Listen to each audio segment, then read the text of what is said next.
Debuting at #1 on the Billboard Hot 100, the After Hours album was almost instantly a classic. It follows the story of pop, R&B, and rap star The Weeknd, reflecting on his past and how far he has come to get to where he is today. But its main focuses are the temptations and pains of famous life and how the character of The Weeknd chooses to deal with these pains. Spoiler alert, he does not deal with them well. There is a debate as to where exactly the cinematic story starts with this album, as the videos were not released in chronological order. But a strongly backed theory is that the Until I Bleed Out video serves as a prologue for what is to come. The Weeknd wakes up discombobulated at an elitist party in Hollywood. In this song, he talks about the regrets of what he has done, and in this case, most likely at this party, saying, "I don't even want to get high no more." He also says, "I want to cut you out of my life," which could be referring to the fame, the drugs, a partner, or all of the above. This song is like a cry for help, and it is shown visually as The Weeknd is struggling to stay alive at this party, or as the song suggests, bleeding out. Later in the video, the partygoers start to physically drag him down, which could resemble him trying to leave the famous life. But people in the industry and/or fans keep begging him and forcing him to stay. At the end, he passes out, or stops fighting to escape, and lays down on the floor, a spitting floor at that. We then cut back and forth from the party scene to a desert scene with the same spitting floor. The floor resembles how he is spinning out of control from his own choices, while the desert resembles freedom or a new beginning from these mistakes. But the literal hole he is in, he cannot escape. Judging by the divots in the sand, we can assume he has tried to escape this place before, or others before him. He must now go on one of his many journeys of reflection, which we see in the Snowchild animated video.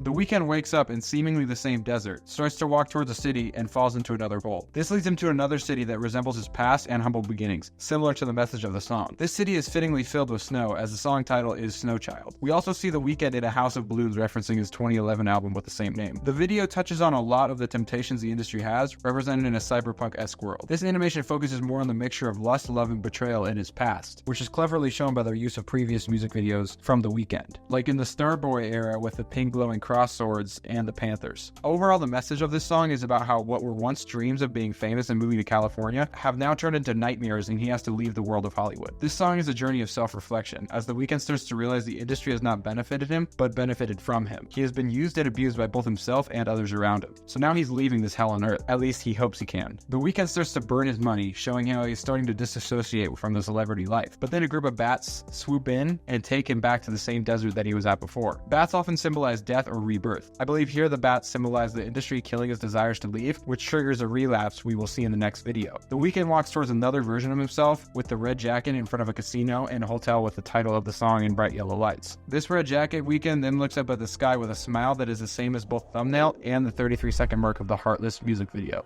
The video opens with the same casino and hotel, Plaza Casino and Hotel located in Las Vegas. But this time, instead of the bright yellow lights displaying Snowchild, it displays Heartless. The message of Snowchild, one of falling for the traps of a deceptive partner, are completely juxtaposed to that of the message for Heartless, showing his relapse. This message is one of numbness to a heartbreak and being carefree about splitting. This is further proven as Snowchild has a lyric that says, "She never need a man, she what a man need," while Heartless states, "Never need a bitch, I'm what a bitch need." In this video, he is drowning out the feelings of his loss through indulging in a party lifestyle. He does lots of drugs and gambling in this video, while tripping both physically and literally through Vegas with the producer of the song, Metro Boomin. The Weeknd gradually gets more lost in the drugs, and he ends up licking a toad. Now this might seem random, but it actually makes complete sense when you figure out toad licking has actually become a way for people to become high and trigger the hallucinogenic experience. It has actually gotten so bad that the US National Park Service actually had to make a statement for people to stop doing this. This toad licking indeed does trigger some acid trip type visuals. During this sequence, we see flowers which seem to represent a transitional phase of some sort, as you will see later. Also, for a split second, there is a man looking directly into the camera in a limo, representing the devil. I know this because of the red lighting behind him, and I don't know, maybe the big horns sticking out of his head. I believe this wakes the Weeknd up for at least a few seconds to the severity of the drugs he is using, as well the harshness of Hollywood that he has previously reflected on. This causes him to start running, seemingly trying to escape Vegas. As he runs, we see a sign that says Heartless, Heaven or Las Vegas. So yeah, it doesn't really get more obvious than that. He unfortunately needs to stop running to throw up, and as he looks in the reflection of his last few meals, he smiles and the video ends.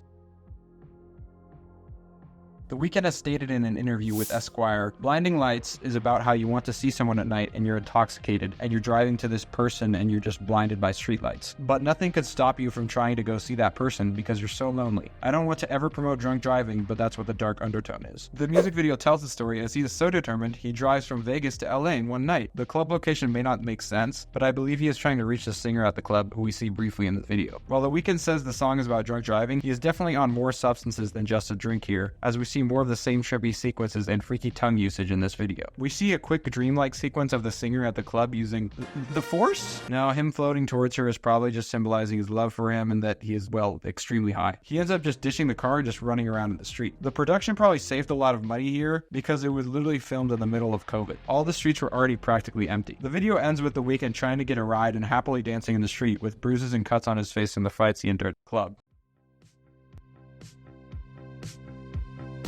This video kind of serves as a palate cleanser for all the chaos that we just saw, as it's a more lighthearted animated video. It opens with the invisible house located in Joshua Tree, California. We see a lizard and some balloons. The balloons could be referencing House of Balloons. Not sure what the amphibian references are. My guess is something to do with not being real, being a fake version of yourself, you know, like being a snake. We then go into an underground factory where The Weeknd is manufacturing what I believe he imagines to be his perfect partner. Remember, The Weeknd is a character played by Abel. This woman ends up being Ariana Grande, who is featured on the song. The factory then shuts down, which could resemble that The Weeknd is hopefully settling down and done trying to look for the perfect woman because she is right here. I'm not saying The Weeknd wants to date Ariana Grande, she just symbolizes a partner here as she's featured on the song. At the end, she is in a Barbie-style box, which could be a message about plastic surgery in Hollywood and unrealistic beauty standards specifically for women, as The Weeknd is not in any sort of box. Why a Barbie box? Well, researchers in the National Library of Medicine found that many girls were insecure about their bodies due to Barbie dolls' often slim figure. This could be a stretch, but that's just how I see it. Let me know what you guys think. Okay, so now we're back in the real world. And this is like real world because this is Jimmy Kimmel. I already explained the overall meaning of Blinding Lights, but this performance is important in the visual storyline, as well as a precursor to the short film after. A cool touch to this performance is the unique 4:3 aspect ratio and surprisingly high quality camera for live TV. The cinematic shots in this make it feel like a scene from a short film, which is actually what it is getting to. This made it perfect to fit into the storyline and not just seem like a repost of a performance. The Weeknd is bleeding and has some bandages on his face, most likely from the damage of the people at the club from the other Blinding Lights video. I believe the setting of this performance is supposed to be referencing the desert, but this time in a storm as we see similar dark purple colors like we have seen in the desert scenes. The song gets a new meaning here, where he is blinded by the lights of fame while being guided by love. This could be literally shown from the blinding lights where the audience is. The end consists of leaves or flowers or both blowing at him, which I'm a little lost to what this could represent. It could just be showing how the storm is intensifying, the storm symbolizing his love, the effects of substances, the effects of Hollywood, or none of those things. The video ends with him facing the cheering audience as he smiles, serving as a perfect transition for the after-hours short film. The short film starts at the end of the Blinding Lights performance on Jimmy Kimmel. Zooming out from his eye, we see The Weeknd with a big smile waving at the cheering crowd. He then walks off stage, and the smile quickly fades away when he is out of sight from people. The title is fitting. This shows what The Weeknd feels like after hours, when he isn't being watched by the public. In itself, The Weeknd has more than one character, one for the public and one for himself. Or maybe we are seeing Abel now. He walks out onto the street almost exhausted from his past few days, and the facade he has had to put up. As soon as he walks out, we hear the lyrics for Too Late, saying,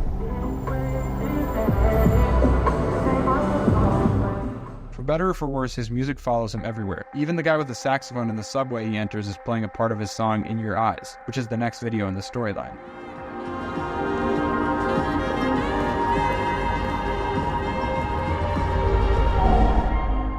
His anxiety starts to grow and he looks like he is on the brink of tears. He lets out a large scream during the sounds of After Hours rising. He sees a light, puts on his glasses, and looks up at it. This triggers a trippy sequence where we see the flowers from the transformation to a frog in the Heartless music video. He slides around the subway struggling to grasp onto anything. This could be representing him being at Diddy's house with all the baby oil. Okay, sorry. This here may be the death of the old Weeknd and a birth of a new, more sinister one. The light, the glasses, or both are some sort of trigger to the feelings of failure, relapse, or rebirth. After the trippy sequence, the Weeknd is back to being composed, but more evil. He is in an elevator with two people, and once the elevator closes, we hear screams and struggling from inside. The Weeknd is telling to these seemingly innocent people, showing that he is worse than before. This is the start of the horror aesthetic The Weeknd has built up to.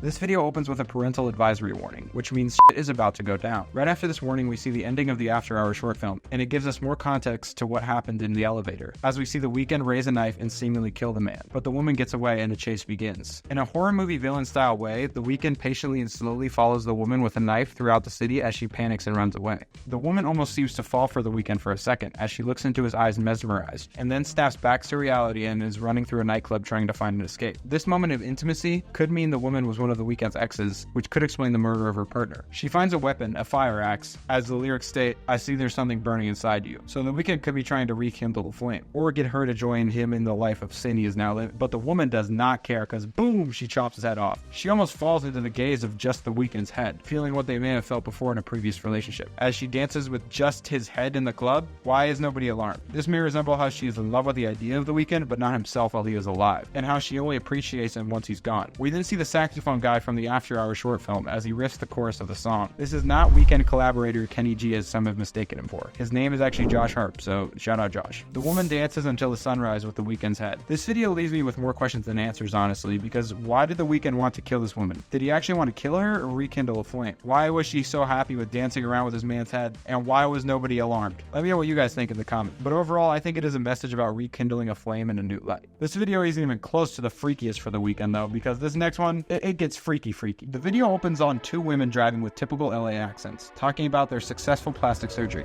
I feel really good about surgery this time. I think this is the one. I think it's finally the one. I think this is the one. But I think it's gonna look really good, you know what I mean? I already feel so beautiful. I feel tighter, so that's perfect. Hey, mister. Hi. He's not looking. I don't understand. Did we? I'll just dance. Dancing works. Oh, this is my jam. I'm gonna turn it up. Yeah. Until they stop in the road and run into The Weeknd's head. Oh my god. How rude! What the F is that doing in the middle of the road? I guess we should go check it out. The women pick it up and realize it's The Weeknd, so they decide to have their fun with it, taking turns being intimate and as they watch The Weeknd on their TV. This could be referencing how he has been used and exploited by people in the industry. They then order a male stripper dressed as The Weeknd. They watch him for a little, and then they cut off his head. In a lot less freaky of a way, I see parallels to the Save Your Tears animated video, as far as the whole building the perfect person for themselves. These women having the man dance before killing him is an interesting choice because they basically just used him for pleasure, then disposed of him. Once they put The Weeknd's head on the man's body, they use him again, and the camera slowly backs up. Even the cameraman wants to leave this place. As the doors close, this quite literally shows what goes on behind closed doors in Hollywood. This video is an obvious nod to the sexual exploitation of Hollywood, unrealistic body expectations, and the loss of self with fame. As the lyric we heard previously, "It's way too late to save our souls, baby," constantly repeats. This also really solidified The Weeknd's Halloween aesthetic. It really combined freaky and creepy in one video.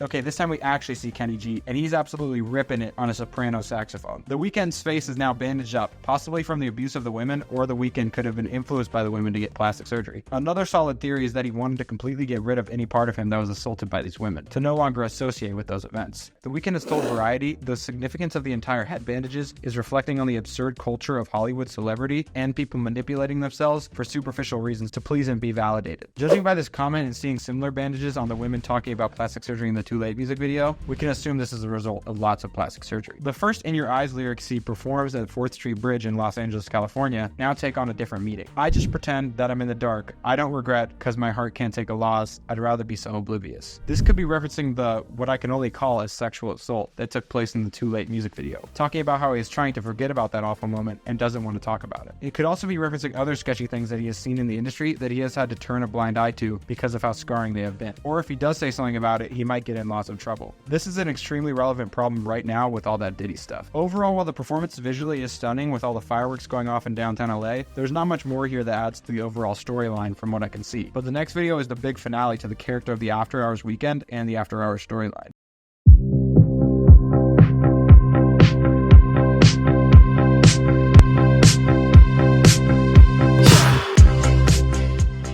This video serves as a big FU to the industry, Grammy snubs, weird cultish elitists, unrealistic beauty standards, as well as paying homage to one classic superhero villain. The video opens with a band, all with masks, playing the instrumental for Save Your Tears. We then cut to handsome Squidward, I mean The Weeknd, in shockingly freakish plastic surgery. Although this video came out almost a year after the song's release, it has still amassed over 1.6 billion views. And I think the crazy look The Weeknd is rocking here really is a big shock factor that helped the video reach those numbers. This solidifies the plastic surgery theory. Although the bandages videos are overall a bigger commentary on high expectations for perfection in celebrities and the constant judgment. The Weeknd is performing at some elitist party where everyone is wearing masks, and he treats them like they are less than human, as if the roles have switched because he is now the quote-unquote perfect mold for a celebrity. But they have not accepted him as such, so he turns on them again. I think the masks are a metaphorical way to dehumanize the people, as the Weeknd treats them as such. By the way the people at the party are wearing these masks, it is most likely a reference to the film Eyes Wide Shut, a movie about a man infiltrating an elitist Hollywood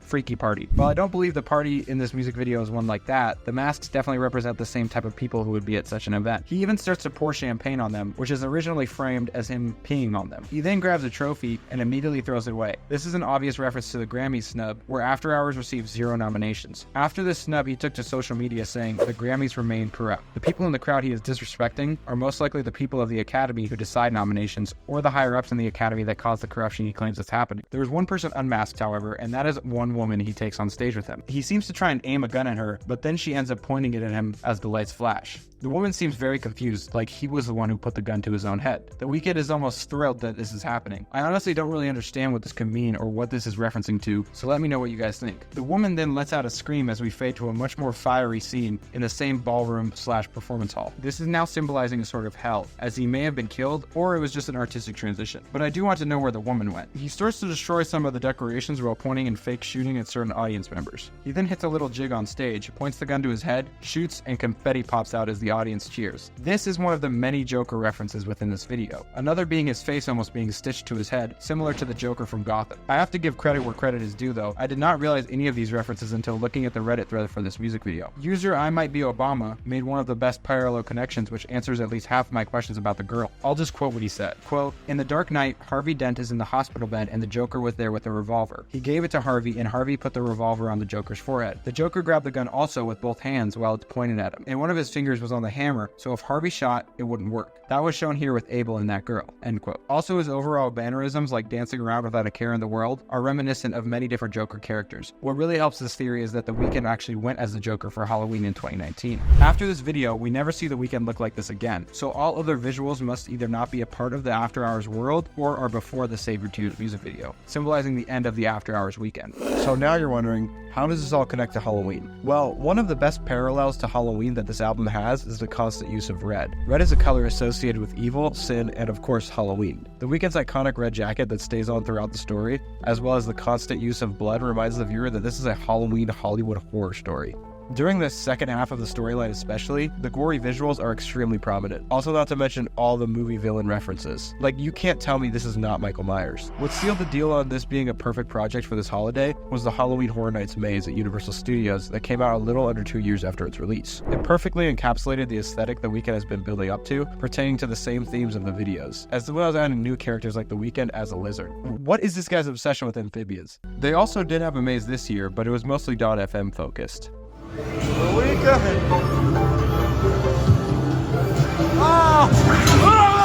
So that's for another video. And oh yeah, this year when I went, while I was walking out, I can't make this up guys, I literally saw The Weeknd. I was kind of in too much shock to ask him anything, but yeah, that was still a pretty wild coincidence. I also saw Q from Impractical Jokers there. The overarching themes of After Hours are the struggles of fame, love, and addiction. The Weeknd guides us through these themes through the power of visual storytelling with music videos and performances that when put together create a cinematic masterpiece. The story of After Hours tells a tale of a man misguided by love and heartbreak, while trying to navigate fame and falling in and out of the iniquitous temptations that the industry puts in front of him. He is reborn multiple times as a changed but not always better person. Often blinded by things meant to distract him from thinking deeply about his actions and consequences, he is instead focused on the unrealistic expectations the culture of fame has brought to him, which he forces upon himself and others. That's all for this one. I know it's a lot longer than a usual one, but there was a lot more to talk about. Originally, I was going to have .fm in this one too, but I wanted it out before Halloween, so let me know in the comments if y'all want a part 2. Also, although this wasn't a video specifically for artists, there is so much to learn here from The Weeknd's creative direction. So maybe watch it again and see what you can learn. And as always, thanks for watching and keep evolving.